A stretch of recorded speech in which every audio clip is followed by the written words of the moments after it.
Hi, what's up guys? My name is Manoj Kumar Soni and आज ये मेरा फर्स्ट वीडियो यूट्यूब पे है जो मैं सेट थ्योरी से स्टार्ट करना चाहता हूँ। क्लास 11th का टॉपिक सेट थ्योरी मैथमेटिक्स। बच्चों, अगर हम बात करें सेट थ्योरी की तो देखा जाए तो मॉडर्न अलजेब्रा की सबसे इम्पोर्टेंट चैप्टर की अगर बात करें तो सेट थ्योरी क्या करता है, सबसे इम्पॉर्टेंट रोल प्ले करता है। बेसिकली अगर हम कहें मॉडर्न अलजेब्रा की, है ना, तो मॉडर्न अलजेब्रा में सबसे इम्पॉर्टेंट चैप्टर हमारा क्या है, सेट थ्योरी है। देखिए होता क्या है कि बहुत सारे बच्चे हायर स्टडीज़ में भी पहुंच जाते हैं लेकिन उन्हें सेट थ्योरी क्लियर नहीं हो पाती है, जिसकी वजह से उन्हें लास्ट में जो है बहुत सारी प्रॉब्लम को झेलना पड़ता है।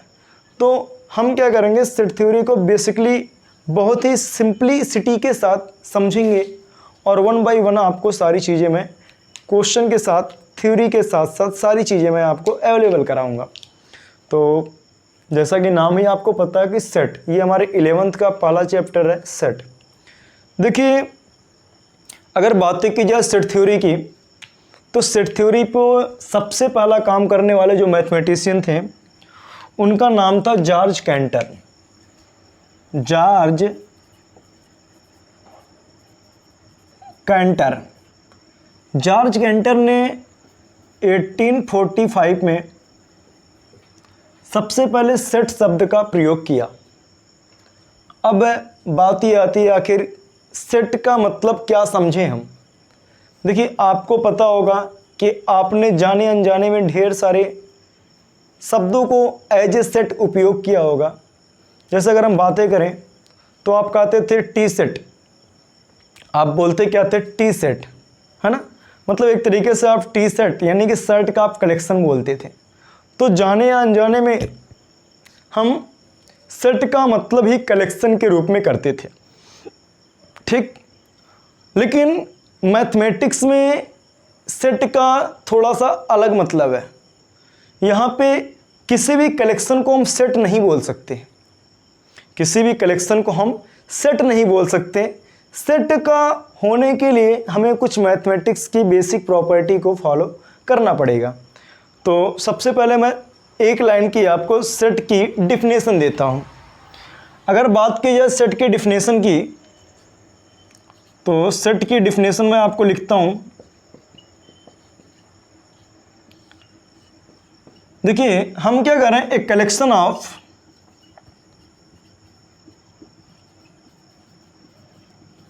Well defined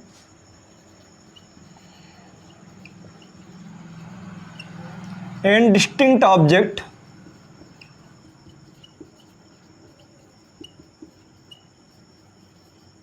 is called set. देखिए यहां पे अगर हम कहा जाए एक collection of well defined and distinct object is called set. बच्चों यहां पे दो वर्ड हमारे पास आए हैं। एक तो हमारे पास क्या है, well defined, and second is what, distinct. अब दोनों वर्ड का हम अलग अलग मतलब समझेंगे।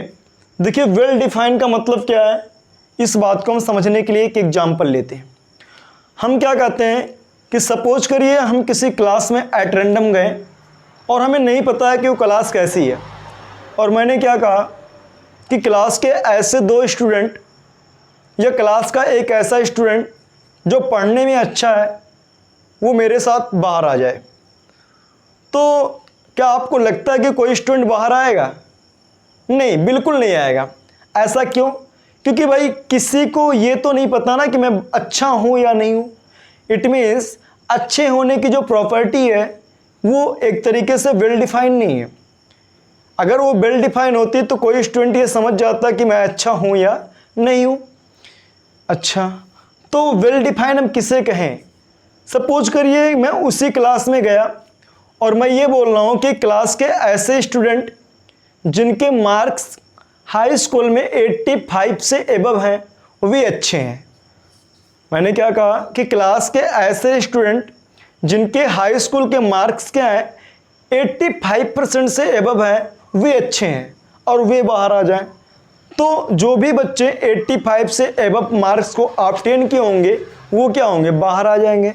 इट मीन्स यहाँ पे जो 85 मार्क का मैंने जो एक तरीके से एग्जाम्पल दिया वो क्या, वेल डिफाइंड सेंटेंस है, जबकि अच्छे होने की प्रॉपर्टी क्या है, वेल डिफाइंड नहीं। अच्छा, सेकंड एग्जाम्पल को लेते हैं। अगर हम ये कहें कि इंडिया के जो सबसे बेहतरीन बल्लेबाज हो, आप उनका नाम बता दीजिए।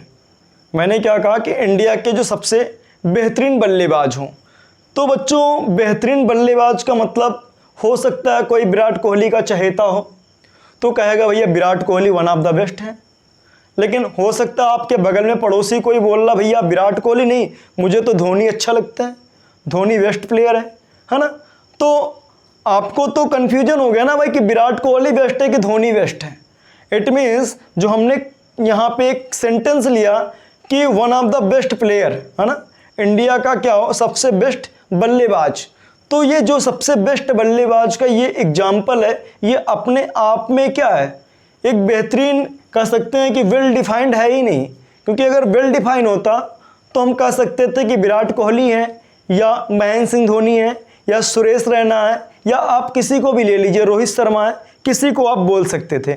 बट आपने किसी को एज ए एग्जाम्पल नहीं दिया। क्यों? क्योंकि आप कंफ्यूज थे, क्योंकि आप जो कह रहे थे अगला बंदा उसका क्या कर रहा था, कंट्राडिक्ट कर रहा था, विरोध कर रहा था।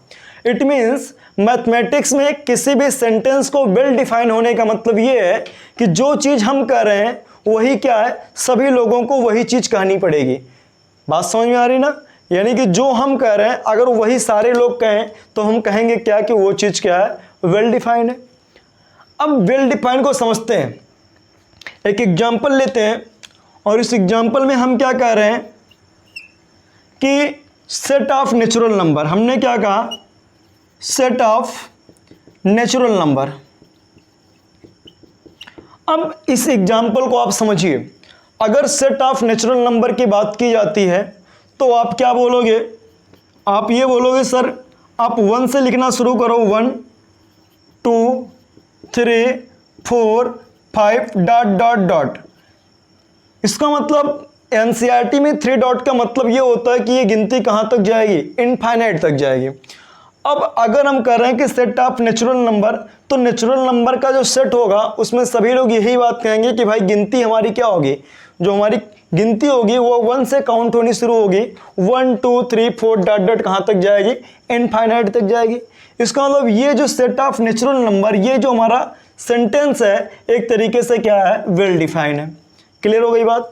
तो वेल डिफाइन में हमें क्या रखना है, एक ऐसे सेंटेंस को रखना है जिसका मतलब क्या हो, जो हम कह रहे हैं वही सारे लोग कहें। इसका मतलब उसमें कोई वैरायटी ना आने पाए। सेकंड एग्जांपल की अगर हम बात कहें तो अगर हम ये कहें कि सेकंड एग्जांपल की बातें करें, हम कह सकते हैं कि set of prime number, set of prime number.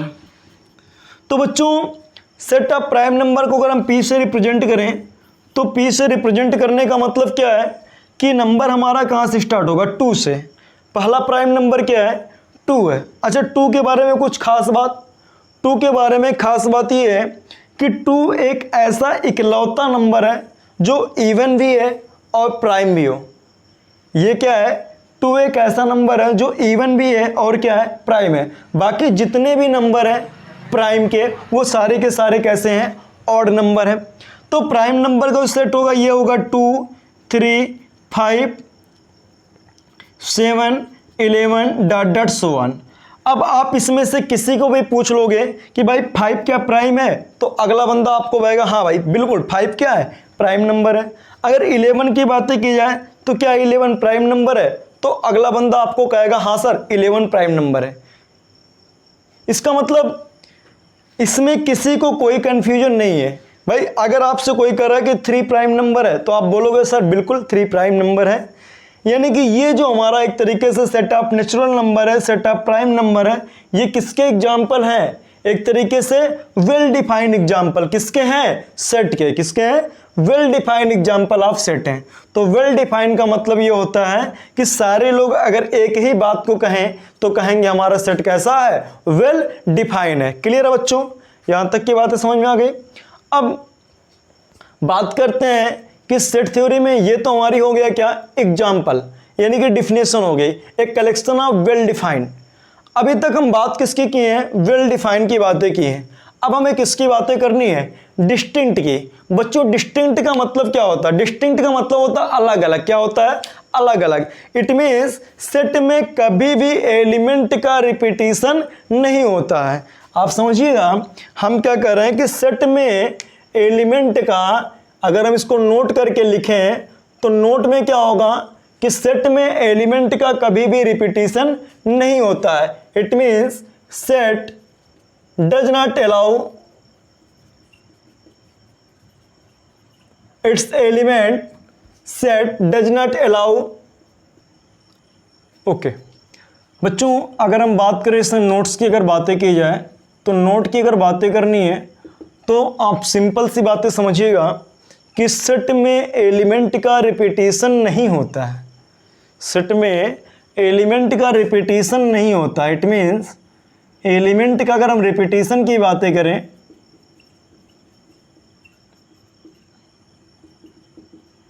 तो ये सेट में अलाउ नहीं है।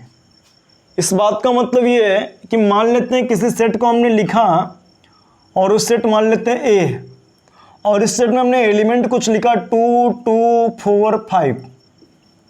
तो आप समझिएगा इस सेट में हमने क्या लिखा है कि 2 और 2 को 2 बार लिखा, लेकिन सेट ये कहता है कि आप किसी भी एलिमेंट को 2 बार नहीं लिखेंगे, आप उसको एक ही बार लिखेंगे।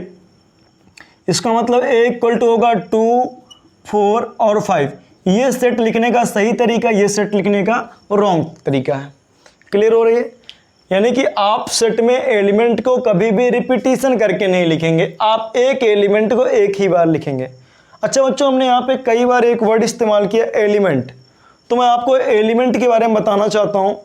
एलिमेंट का मतलब ये है कि सेट जिससे मिलकर के बना है वो उस सेट का क्या कहलाएगा, एलिमेंट कहलाएगा।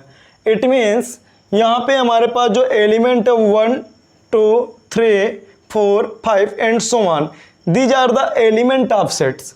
And simply here 2, 3, 5, 7, 11, these are the element of sets. Now clear? तो एलिमेंट का मतलब होता है कि जिससे मिलकर के सेट हमारा बना होता है उसे क्या बोलते हैं, एलिमेंट बोलते हैं। तो नोट में हमने ये समझ लिया कि एलिमेंट को कभी भी रिपीटिशन करके सेट में नहीं लिखा जाता है। तो ये हमारा लिखने का सही तरीका हुआ, जबकि ये लिखने का रॉन्ग तरीका हो गया। अच्छा, यहाँ तक की बातें क्लियर हो गई आपको?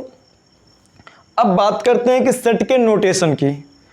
हमारी बात अगली क्या होगी कि सेट को नोटेशन, यानी कि नोटेशन ऑफ सेट। बच्चों नोटेशन की अगर बातें की जाए, it means how we represent a set. Set को कैसे हम रिप्रेजेंट करेंगे?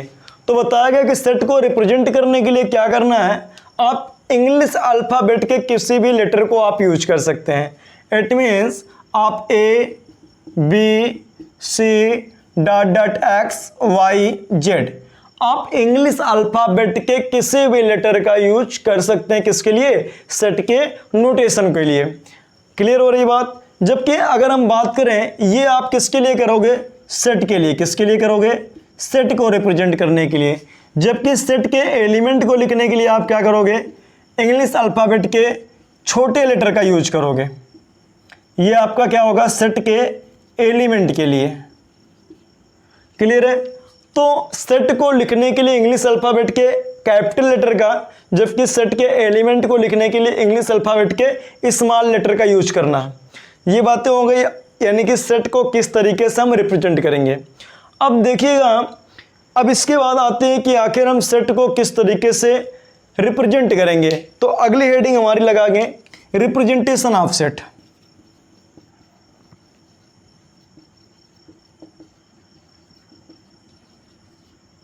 बच्चों रिप्रेजेंटेशन ऑफ सेट की जैसे ही बातें आती है तो हमारे दिमाग में ये होता है कि भाई सेट तो हमने समझ लिया कि सेट क्या होता है, एक well defined collection of object होता है।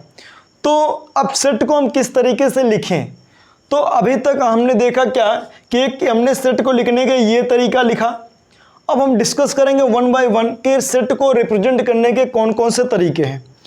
पहली बात की जाए तो सेट को रिप्रेजेंट करने का जो पहला तरीका है उसे हम बोलते हैं रोस्टर मेथड। कौन सा मेथड?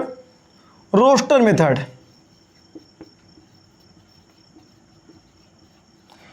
या इसी का जो दूसरा नाम है वो क्या है? Tabular method. रोस्टर मेथड या टेबुलर मेथड। तो देखिए पहली बात तो ये आती है कि आखिर रोस्टर क्यों बोला आता है। तो जाहिर सी बात है, मैंने आपको बताया कि सेट को सबसे पहले जो समझाने वाले मैथमेटिशियन थे वो कौन थे?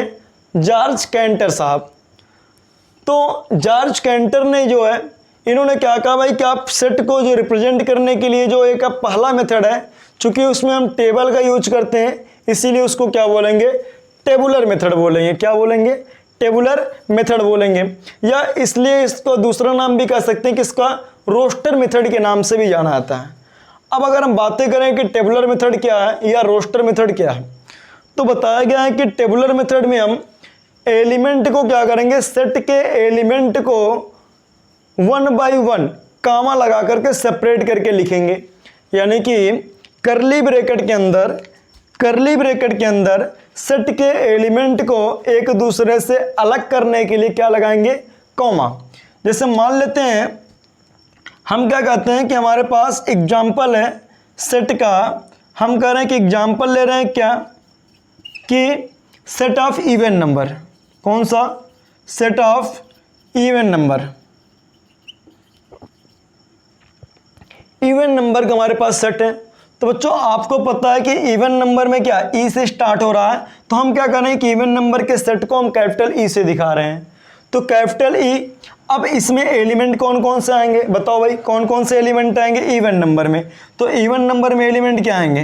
2, 4, 6, 8, 10 डॉट डॉट सो ऑन, यही तो आएंगे। अच्छा, ये सारे एलिमेंट आएंगे। अब हमने देखो क्या किया कि सेट के एलिमेंट को एक दूसरे से अलग करने के लिए क्या लगाया? कॉमा लगा दिया। क्या लगा दिया? कॉमा। अब चूंकि इसको लिखने के लिए किसका यूज किया है? टेबल का। एक तरीके से टेबुलर मेथड है, क्योंकि इसमें हम टेबल में एलिमेंट को सजा करके रख रहे हैं। तो दिस कॉल्ड आपका रोस्टर मेथड या टेबुलर मेथड। अच्छा, अब रोस्टर मेथड की देखिए कुछ दिक्कत भी है कि भाई सपोज करो यहाँ तो हमने इस तरीके से डॉट डॉट डॉट डॉट करके लिख दिया, लेकिन हो सकता है कि एक ऐसा सेट बने जिसमें आपको कई हज़ार एलिमेंट लिखने पड़े, क्योंकि हो सकता है उसमें कोई पैटर्न ना फॉलो हो। जैसे भाई नेचुरल नंबर में तो आप जानते हैं 1 2 3 4 5 6 डॉट डॉट सो ऑन होता है। इवन नंबर में ऐसा होता है, लेकिन कुछ ऐसे भी सेट हो सकते हैं जिसमें कोई रूल ना फॉलो होता हो। यानी कि अगर उस सेट को हमें लिखना है तो हमें उस सेट के सारे एलिमेंट को लिखना ही पड़ेगा। अच्छा, अब मान लेते हैं किसी सेट में हमको 50 एलिमेंट लिखने हैं, तो भाई ये तो थोड़ी सिरदर्द है ना हमारे पास कि 50 एलिमेंट को हम लिखें। तो इस चीज़ से बचने के लिए जो हमारा सेकंड मेथड है उसको हम बोलते हैं क्या है?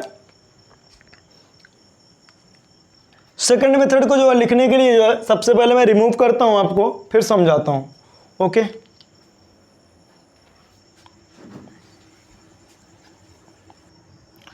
ठीक। तो देखिए अभी तक जो हमने पढ़ा वो क्या पढ़ा? रोस्टर मेथड पढ़ा, हमने टेबुलर मेथड पढ़ा। तो टेबुलर मेथड के बाद जो हमारा नेक्स्ट होगा उसे हम क्या बोलेंगे? Property method. प्रॉपर्टी मेथड या इसका सेकंड नाम जो है वो हमारा क्या है? Set builder method. देखिए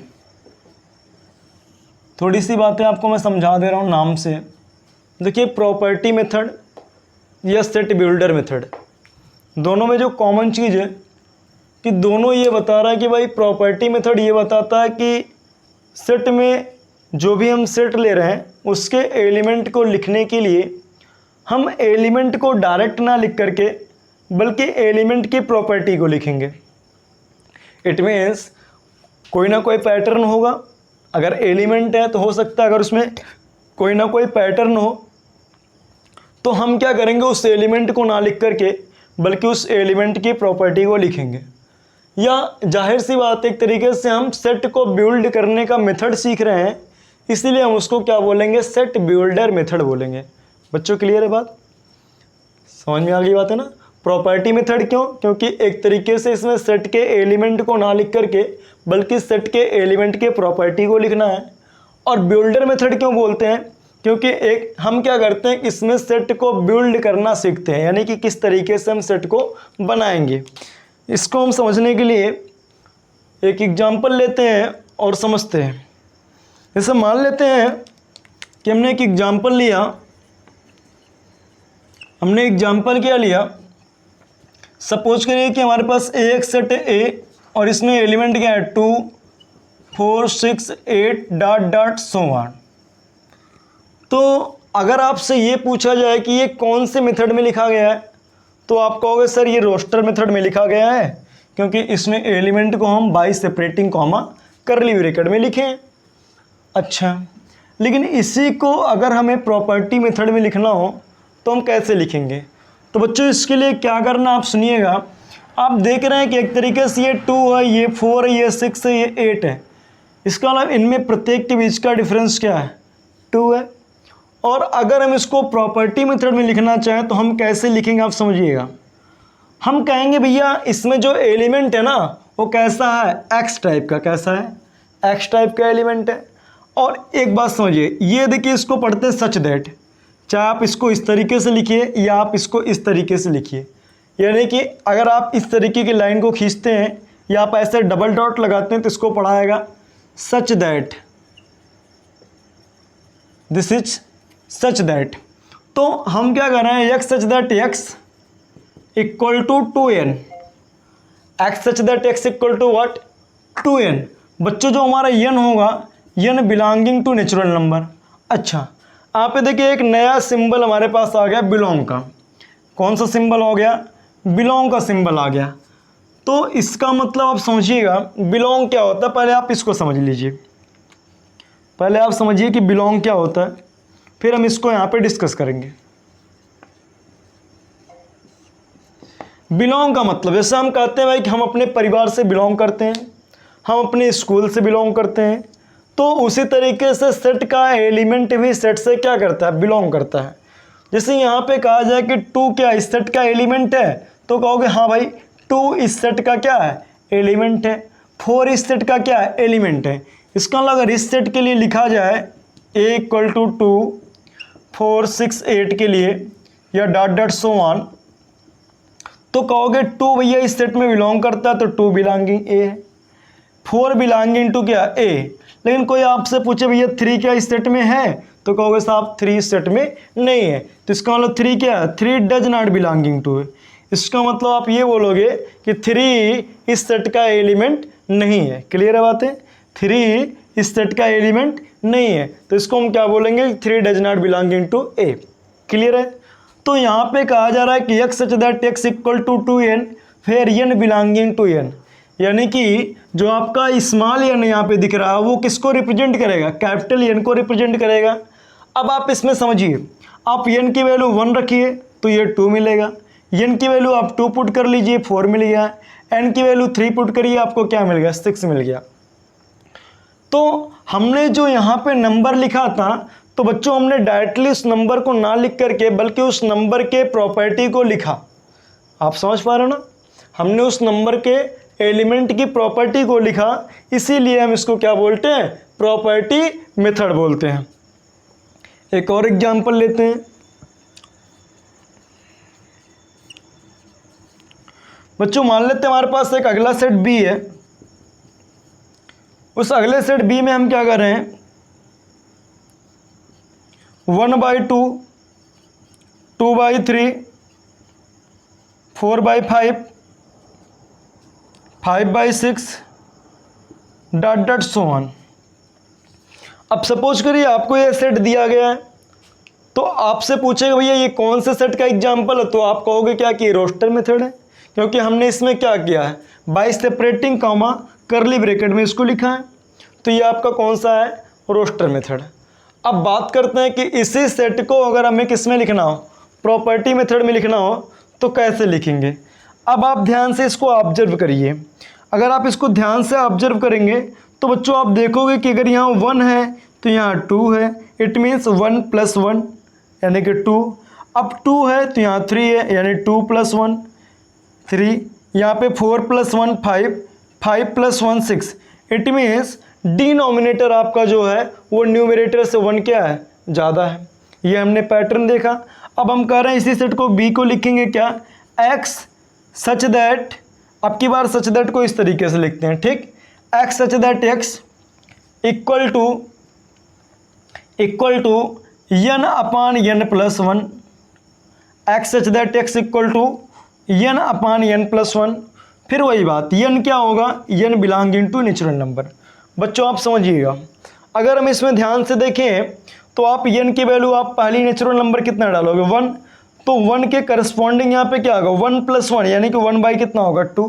आप n की वैल्यू 2 पुट करके देखो तो ये होगा 2, और यहाँ नीचे कितना होगा, 2 + 1 3, 4, तो आप n की वैल्यू क्या डालोगे, 3 डालोगे। बच्चों ये थोड़ा सा रॉन्ग हो गया है ना, यहाँ पे आप इसको लिखेंगे 3/4 और ये होगा 4/5, ठीक। तो आप देख रहे हो जैसे जैसे हम n की वैल्यू को क्या करते हैं, बढ़ाते जाएंगे, वैसे वैसे हमें अगला नंबर क्या होगा, मिलता जाएगा। तो ये हमारा था प्रॉपर्टी मेथड। तो अभी तक का जो हमने सीखा वो हमने क्या सीखा कि सेट क्या होता है। तो मैं आपको एक बार रिमाइंड करा देता हूँ, सेट क्या है। Set is a collection of well defined and distinct object. It means set में जो भी एलिमेंट होंगे वो कैसे होंगे, वेल डिफाइन होंगे। और वेल डिस्टिंक्ट का मतलब ये होता है कि सेट में कभी भी एलिमेंट का रिपीटिशन नहीं होगा। अब नेक्स्ट बात क्या है कि सेट को कैसे रिप्रेजेंट कर दिए। सेट को रिप्रेजेंट करने के लिए इंग्लिश अल्फ़ाबेट के कैपिटल लेटर का यूज करना है, जबकि सेट के एलिमेंट को यूज करने के लिए, लिखने के लिए हम क्या करेंगे, इंग्लिश अल्फ़ाबेट के छोटे लेटर का यूज करेंगे। हाँ, एक बात जो छूट गई वो बच्चों मैं आपको बताना चाहता हूँ कि सेट में जो ऑर्डर होता है, ऑर्डर का कोई मतलब नहीं है। इसका मतलब ये है कि अगर हमने यहाँ 2 पहले लिखा, 4 बाद में, अगर आप चाहो तो 4 को पहले लिख दो, 2 को बाद में लिखो, इससे में कोई प्रॉब्लम नहीं आएगी।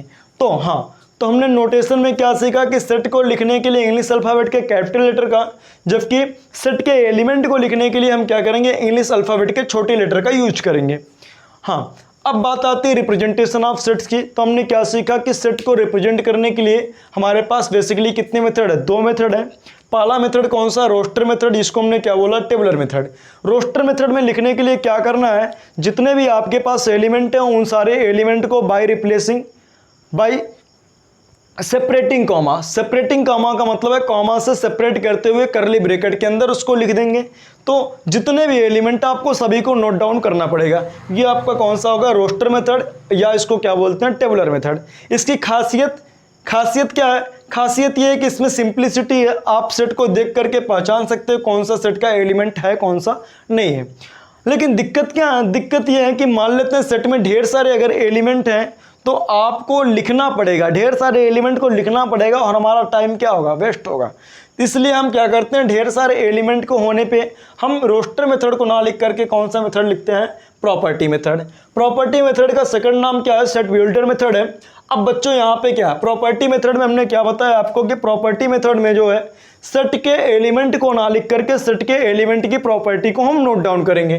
जैसे हमने यहाँ पे एग्जांपल लिया 2 4 6 8, तो हमने देखा कि सेट में कौन सा जो प्रॉपर्टी फाइंड हो रही है। तो हमने देखा कि यहाँ पे जो सेट में है x such that x equal to 2n, यानी कि अगर हम यहाँ पे n की वैल्यू नेचुरल नंबर रख दें तो हमें यहाँ पे सारे नंबर क्या होंगे, 1 रिप्लेस करने पे 2, 2 रिप्लेस करने पे 4, 3 रिप्लेस करने पे 6, सो ऑन। ये चीज़ें हमें क्लियर हो जाएंगी। लास्ट में हमने क्या सीखा, बिलोंग। बिलोंग का मतलब ये होता है कि कोई भी सेट के जो एलिमेंट होंगे वो सेट से बिलोंग करेंगे और जो एलिमेंट सेट में नहीं होंगे वो सेट में बिलोंग नहीं करेंगे। तो इसका मतलब इसे क्या बोलते हैं, बिलोंग। अगर सेट में बिलोंग करता तो कहेंगे 2 belonging to A but 3 does not belonging to A.